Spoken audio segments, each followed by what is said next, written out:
18 യുദ്ധം അങ്ങ് കഴിഞ്ഞതോടുകൂടി ആകാശത്തിന്റെ താഴെ യഹൂദന്മാർക്ക് മണ്ണില്ലാതെയായി. നമ്മുടെ ഇമാമിങ്ങളുടെ വ്യാഖ്യാനമൊക്കെ എടുത്ത് അനുസരിച്ച് ഞാൻ പറയുകയാണെങ്കിൽ, ഈർക്കിളിച്ചൂലിന്റെ കെട്ടഴിച്ചിട്ട് അത് വലിച്ചെറിഞ്ഞാൽ ഈർക്കിളികൾ എങ്ങനെ ചിതറിപ്പോയി വീഴുമോ അപ്രകാരമായി യഹൂദന്മാർ ഈ ലോകത്ത്.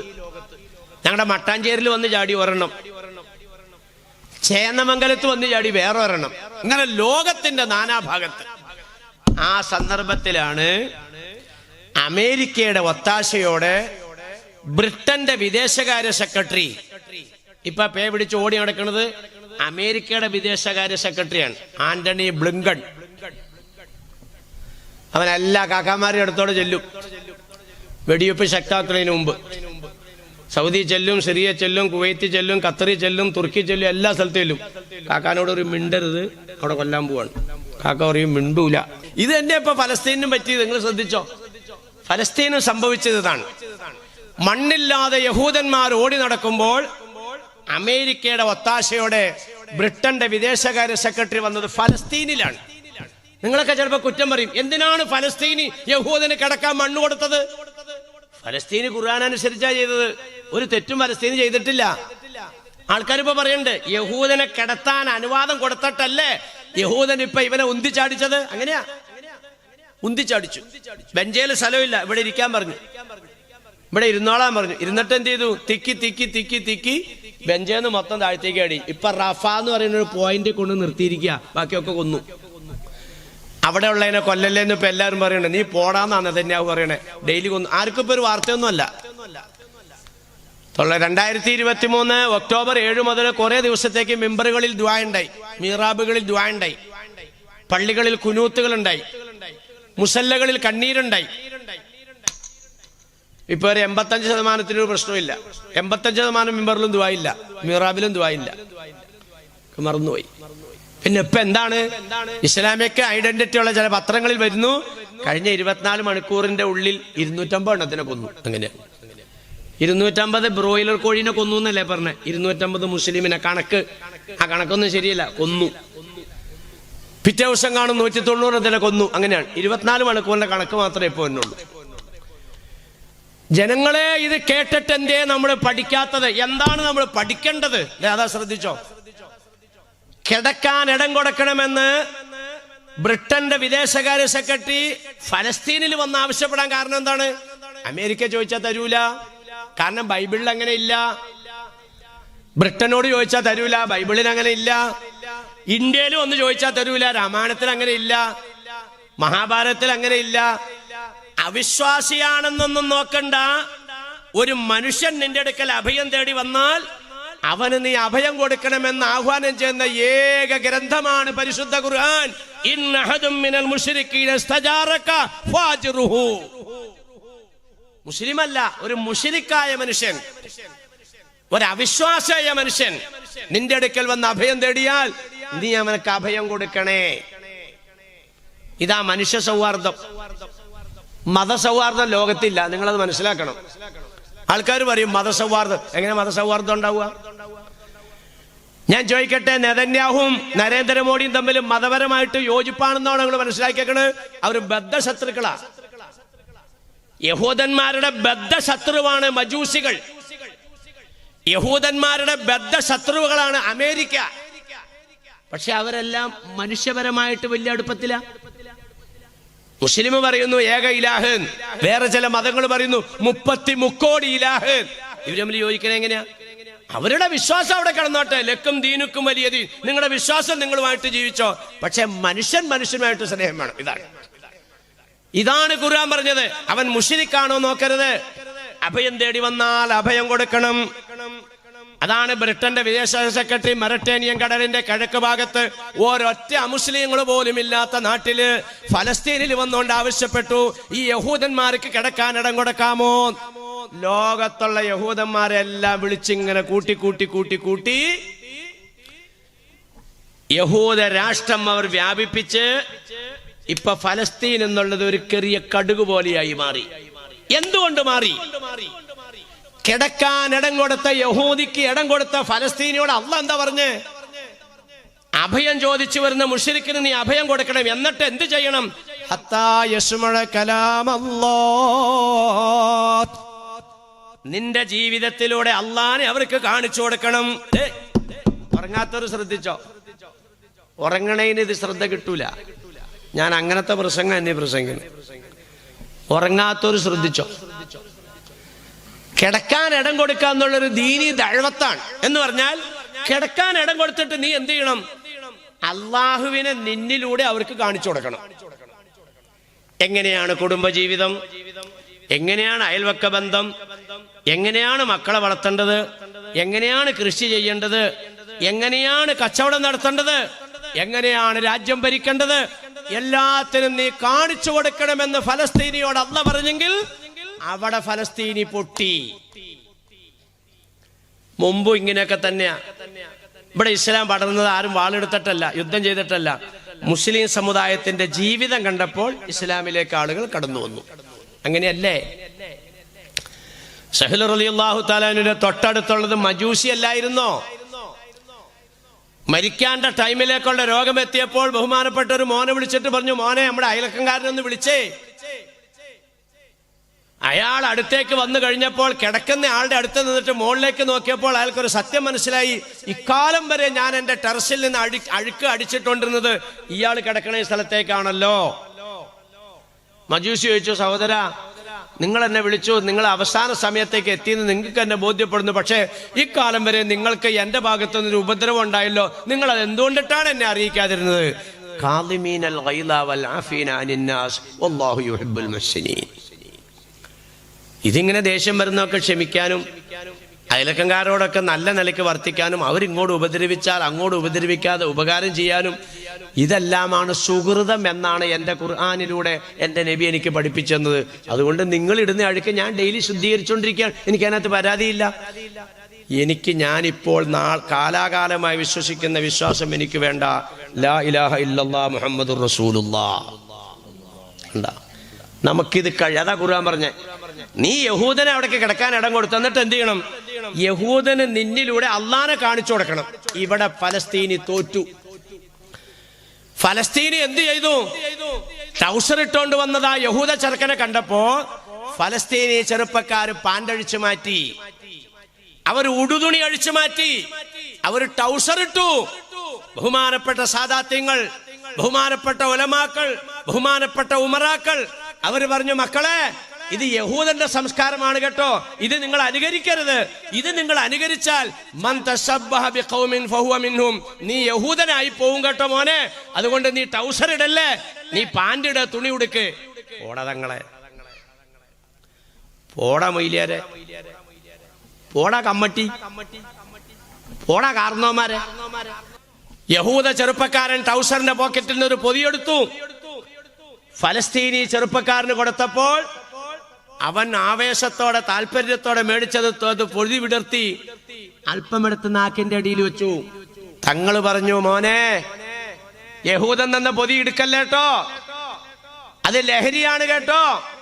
ഇന്നഹു റഅസകുല്ലി ഫാഹിഷത്തിൻ. ബഹുമാനപ്പെട്ട ഉലമാക്കൾ പറഞ്ഞു, മക്കളെ അവര് തന്ന പൊടി തൊടല്ലേട്ടോ, ആ പൊതി സർവ്വ അപകടങ്ങളും സർവനാശങ്ങളും വിരിച്ചു തരുന്ന ലഹരിയാണ് കേട്ടോ മക്കളെ. ലഹരിയുടെ സുഖത്തിൽ ഇങ്ങനെ സ്വർഗത്തിലേക്ക് പോയിക്കൊണ്ടിരിക്കുന്ന മക്കള് പറഞ്ഞു, പോടാ മുസ്ലിയാരെ, പോടാ തങ്ങളെ, പോടാ കമ്മറ്റിക്കാരെ.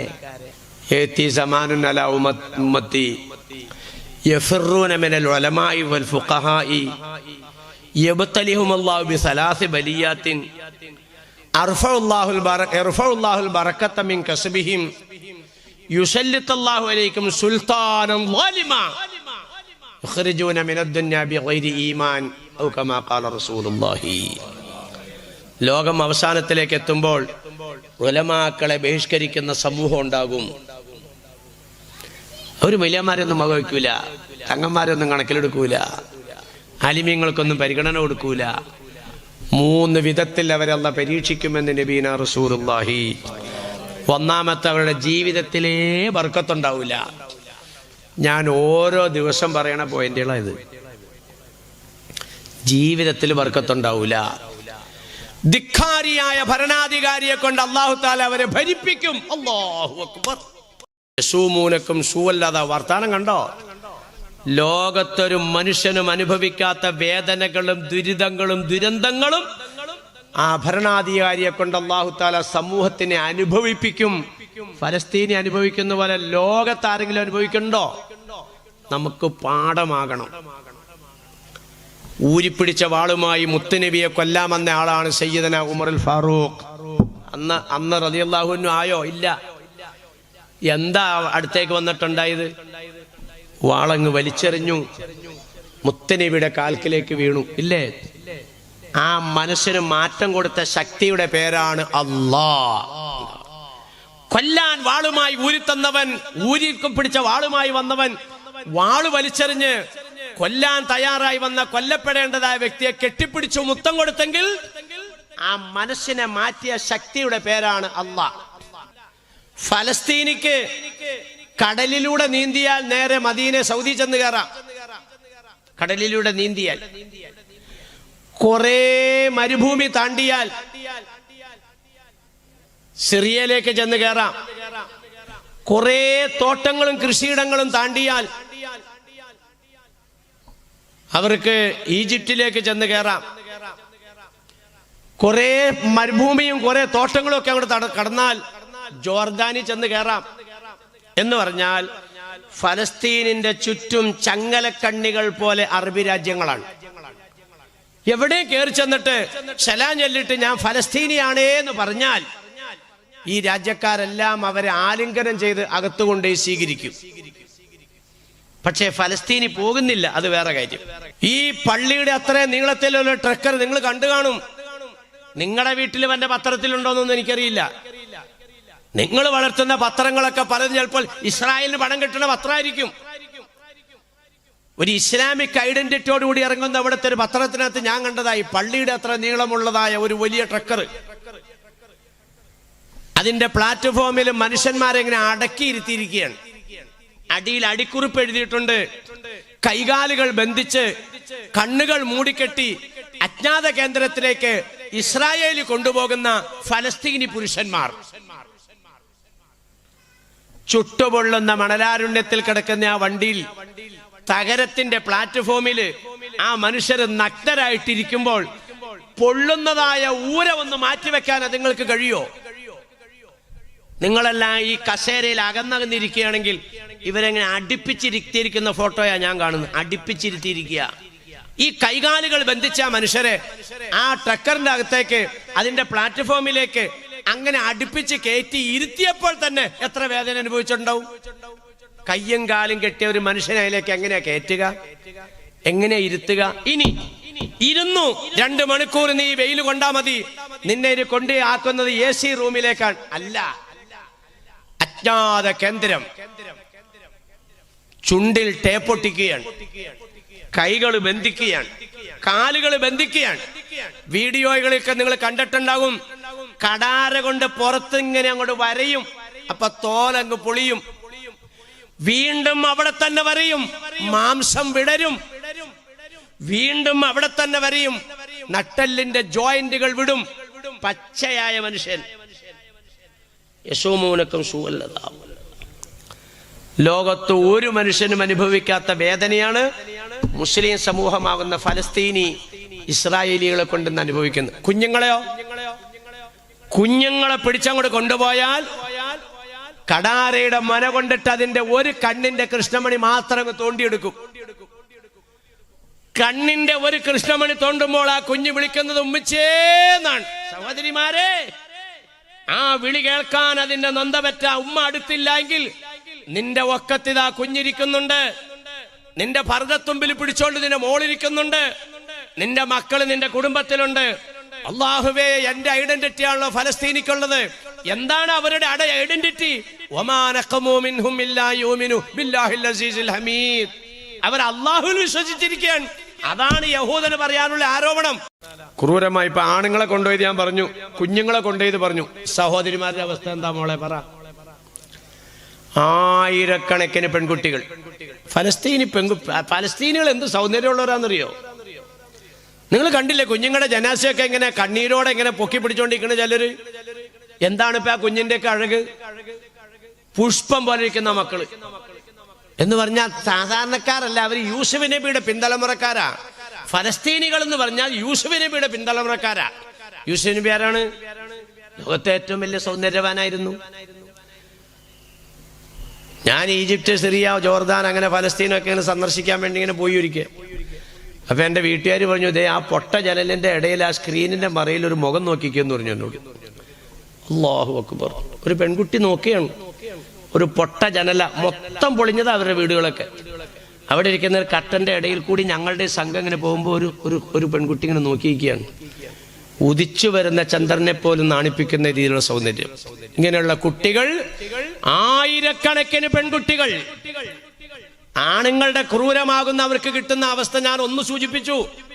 കുഞ്ഞുങ്ങളെ കൈകാര്യം ചെയ്ത് ഞാനൊന്ന് സൂചിപ്പിച്ചു. എത്രയോ മക്കളെ കൊന്നുകളഞ്ഞു.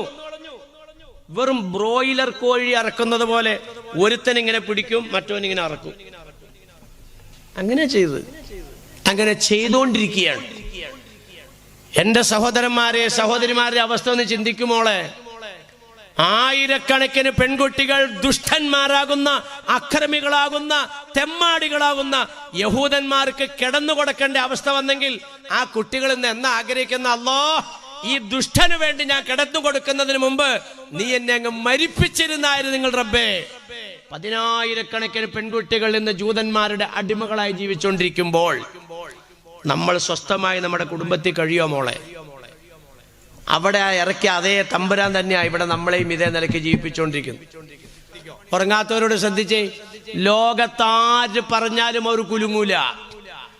അല്ലദീന ഖാല ലഹുമുന്നാസ് ഇന്നന്നാസ ഖദ് ജമഉ ലക്കും ഫഖ്ശൗഹും വസാദഹും ഈമാനാ ഖാലു ഹസ്ബുനല്ലാഹു വനിഅമൽ വകീൽ. നിങ്ങൾ ഒറ്റപ്പെട്ടു കേട്ടോ. സൗദി അറേബ്യ പറഞ്ഞു നിങ്ങൾ ഒറ്റപ്പെട്ടു, നിങ്ങൾ അവർ പറഞ്ഞ അനുസരിക്കുക, അമേരിക്ക പറഞ്ഞ അനുസരിക്കുക. സിറിയ പറഞ്ഞു, ജോർദാൻ പറഞ്ഞു, ഇറാഖ് പറഞ്ഞു, ഖത്തർ പറഞ്ഞു, എല്ലാവരും പറഞ്ഞു, അമേരിക്ക പറഞ്ഞു, ബ്രിട്ടൻ പറഞ്ഞു, യൂറോപ്പ് എല്ലാവരും പറഞ്ഞു പോടാ. അവര് പറഞ്ഞു പോടാ നീയൊക്കെ നിന്റെ പണിക്ക്.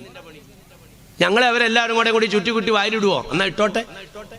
സാദത്തുഹും ഈമാനാ, അവരുടെ ഈമാൻ അങ്ങോട്ട് കൂടിയെന്ന് മാത്രമല്ല, ഹസ്ബുനല്ലാഹ്, അവർ പറഞ്ഞു ഹസ്ബുനല്ലാഹു വനിഅമൽ വകീൽ. ഞങ്ങളെ അവരെല്ലാവരും കൂടെ ചുറ്റിക്കൂട്ടാനാ അല്ലാഹ് നിന്റെ തീരുമാനമാണെങ്കിൽ ചുറ്റിക്കൂട്ടിക്കൊന്ന് വായിലിട്ടോട്ടെ. ഉറച്ചു നിൽക്കും, എങ്ങും കൂസൂല. അവർ സർവസ്വവും അള്ളാഹുവിലേക്ക് തവക്കലാക്കും. അങ്ങനെയല്ലേ യഥാർത്ഥത്തിൽ ഈ കാണാവുന്ന കശാപ്പെല്ലാം നടന്നിട്ട് ഇസ്രായേല് തല കുനിച്ച് വട്ടപൂജയായിട്ട് നിൽക്കുകയല്ലേ? അമേരിക്ക പറയണില്ല ഇനിയെങ്കിലും നിർത്ത്, കാരണം യുവമാരെ കീഴടക്കാൻ പറ്റൂല. അങ്ങനെയല്ലേ ഇപ്പൊ എന്ന് മനസ്സിലാവണത്? എന്നാ അതിപ്പോ എന്തോരം ഉണ്ട്? 42 കിലോമീറ്റർ നീളവും ഒരു 10-12 കിലോമീറ്റർ വീതിയുമുള്ള ഒരു ചെറിയ സ്ഥലത്തിന്റെ അടിയിൽ ഏതോ പൊത്തി കിടക്കുന്ന ഒരു കുറച്ച് ആൾക്കാരെ ഇപ്പൊ പറഞ്ഞത്. അവര് ലോകത്തിനെ വിറപ്പിച്ച് നിൽക്കുകയൊക്കെ അല്ലേ എന്നാ ഞാൻ ചോദിക്കണത്. ഇവിടെ സംഭവിച്ചേക്കണതാണ്. യഹൂദന്മാർ എന്താ ചെയ്യാ? അവര് പട്ടാളം ഒരുങ്ങി അവര് പോകുന്നത് പൗഡർ ഇട്ട് മുടിയൊക്കെ കറുപ്പിച്ച് ഭംഗിയായി ചുണ്ടൊക്കെ ചോമ്പിച്ചാണ് അവര് പോണത്. മറ്റോരെങ്ങനെയാണ്? മറ്റൊരു കൈ കെട്ടിനെടുത്തോണ്ട് പോവാണ്. എന്തിനാ മരിക്കാൻ? ഇന്ത്യ രാജ്യത്ത് ജീവിക്കുന്ന നീ പൗരത്വരേഖ വേറെ ആർക്കും ഉള്ളതല്ല, നിനക്കുള്ളതാ. ഏക സിവിൽ കോഡ് വേറെ ആർക്കും ഉള്ളതല്ല, നിനക്കുള്ളതാണ്. ഉത്തരാഖണ്ഡിൽ കണ്ടില്ലേ, 3% ആദിവാസികളുള്ളൂ, അവർക്ക് ഏക സിവിൽ കോഡ് ബാധകമല്ല. പിന്നെ ആർക്കാണ് ഏക സിവിൽ കോഡ് കൊണ്ടുവന്നത്? ഇവിടുത്തെ ഒരു മതവിഭാഗക്കാരുടെയും പൗരത്വം ഞങ്ങൾ ചോദിക്കുന്നില്ല, ഞങ്ങൾക്ക് വേണ്ട. മുസ്ലിം സമൂഹത്തിന്റെ പൗരത്വരേഖ വേണം. ആർക്കാണ് പൗരത്വരേഖ? നിനക്കാണ്. ആർക്കാണ് ഏക സിവിൽ കോഡ്? നിനക്കാണ്. ആർക്കാണ് തടങ്കൽ പാളയങ്ങൾ? അത് നിനക്കാണ്. എല്ലാം ഇസ്രായേലിനെ കണ്ട് പകർത്തുന്നതാ. ഈ നിലയ്ക്ക് നിന്നെ ഒരു അപകടത്തിലേക്ക് എത്തിച്ചാൽ ഇന്ത്യ രാജ്യത്ത് ജീവിക്കാൻ നിവൃത്തിയില്ലല്ലോ. പാകിസ്ഥാൻ ഇസ്ലാമിക രാജ്യമാണല്ലോ എന്നുള്ള നിലയ്ക്ക് നീ പാകിസ്ഥാനിലേക്ക് അഭയം തേടി അങ്ങോട്ട് കടന്നു ചെന്നാൽ സലാം ചൊല്ലി നിന്നോട് ചോദിക്കും നീ ആരാണ്? ഞാൻ ഇന്ത്യക്കാരനാണ്. അപ്പ തലവിട്ടു. ഇന്ത്യക്കാരനായ നിന്നെ പാകിസ്ഥാൻ കണ്ട അപ്പ തലവിട്ടു. എനിക്ക് ഹജ്ജ് സർവീസ് ഉള്ള ആളാ, ഇന്ത്യ ഗവൺമെന്റിന്റെ ലൈസൻസോട് കൂടിയുള്ള സർവീസ് നടത്തുന്ന ആളാ ഞാൻ. ഹാജിമാരെ കൊണ്ടുപോകുന്നുണ്ട്. പാകിസ്ഥാനികൾ എടുത്തിരിക്കുന്ന ബിൽഡിംഗ് ഞങ്ങൾ എടുക്കൂല. എന്ത്? യാതൊരു മയവും ഒരു ദയവുമില്ലാതെ ഇന്ത്യക്കാരെ കൈകാര്യം ചെയ്യുന്ന ഒരു സ്വഭാവമാണ് ഹറമിൽ ഞങ്ങൾക്ക് അനുഭവപ്പെട്ടേക്കുന്നത്. ഇതാണ് പാകിസ്ഥാൻ.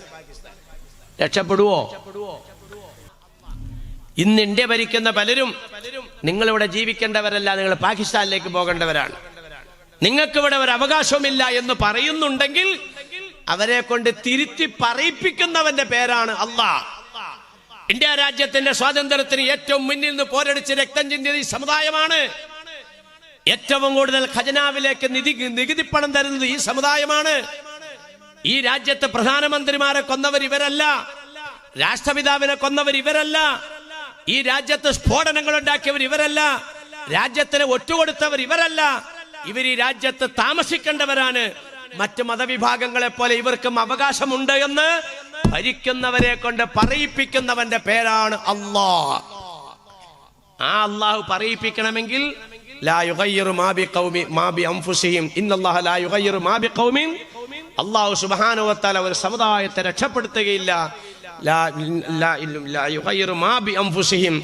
നിങ്ങൾ സ്വന്തം തെറ്റുകൾ തിരുത്തി മര്യാദയ്ക്ക് വരാതെ, നമ്മൾ തെറ്റിതിരുത്തി സംശുദ്ധമായ ജീവിതത്തിലേക്ക് വരാൻ തയ്യാറായാൽ അല്ലാഹു സുബ്ഹാനഹു വ തആല നിങ്ങളെ രക്ഷപ്പെടുത്തും. നിങ്ങളെ അല്ലാഹ് രക്ഷപ്പെടുത്തിയില്ലെങ്കിൽ നിങ്ങൾക്ക് രക്ഷപ്പെടാൻ ഒരു മാർഗവുമില്ല.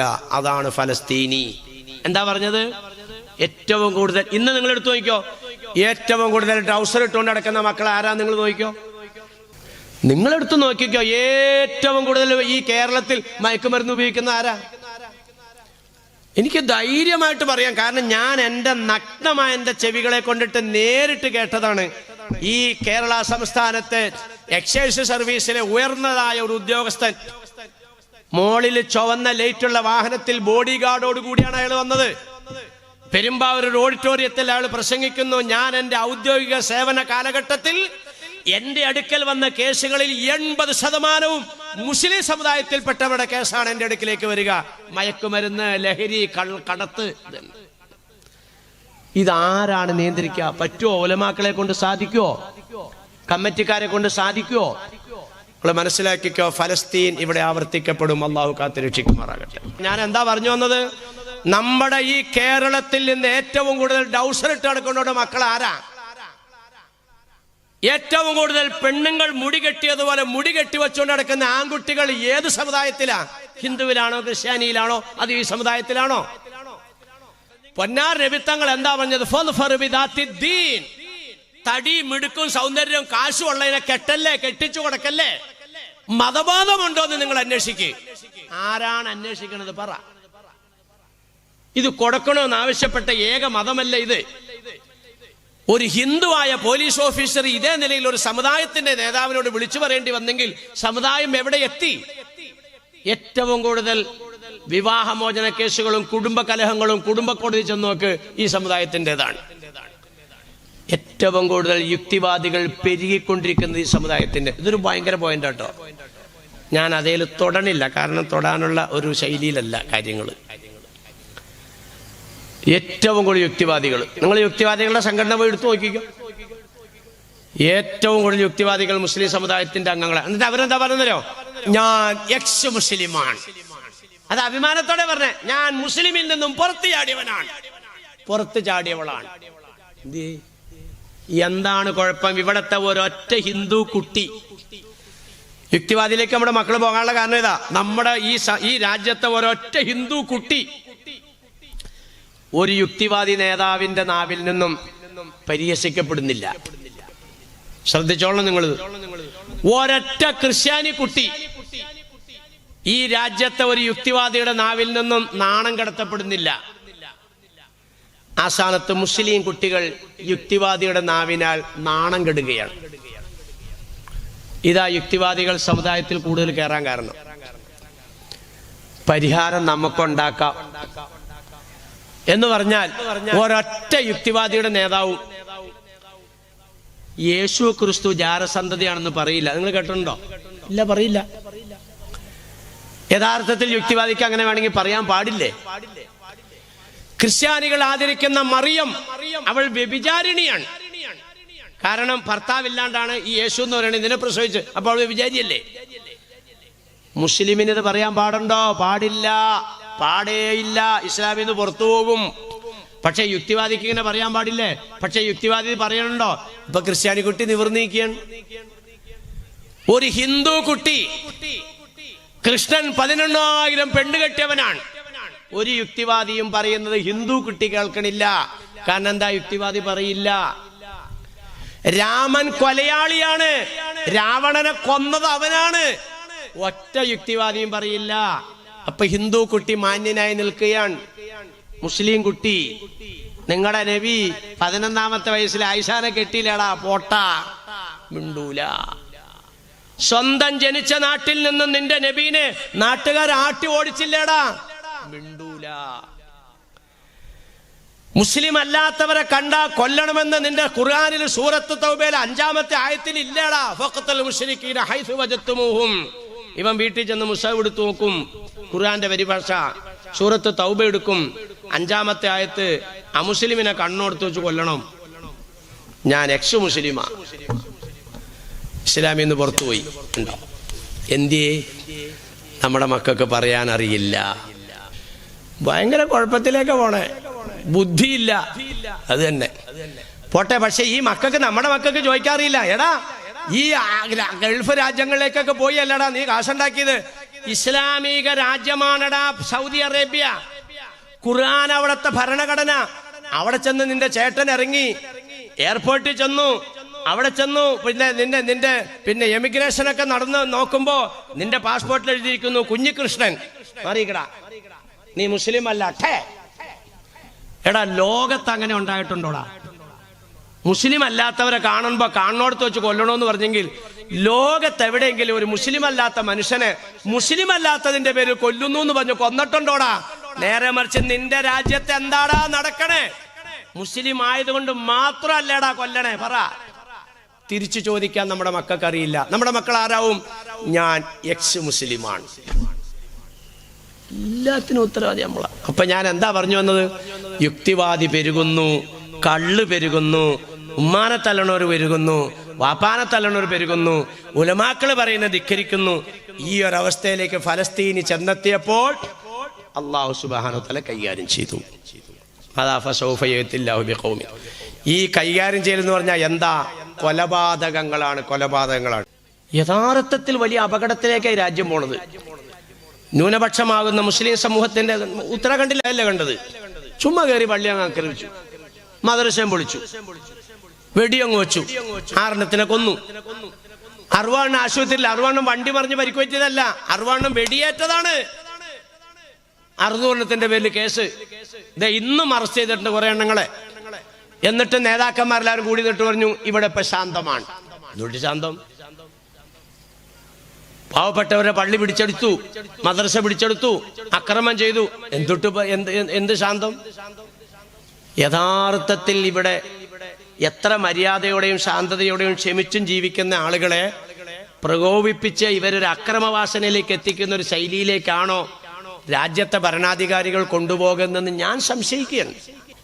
നിങ്ങൾ നോക്കിക്കോ, 400 സീറ്റ് കിട്ടുമെന്ന് ഇപ്പൊ ഭരിക്കുന്ന സർക്കാർ പറയുന്നുണ്ടെങ്കിൽ 410 സീറ്റോട് കൂടി വീണ്ടും അവർ അധികാരത്തിൽ വരും. ഇവിടെ ഒരു ഇന്ത്യ മുന്നണി ഉണ്ടാവില്ല, ഒരു പ്രദേശം ഉണ്ടാവില്ല.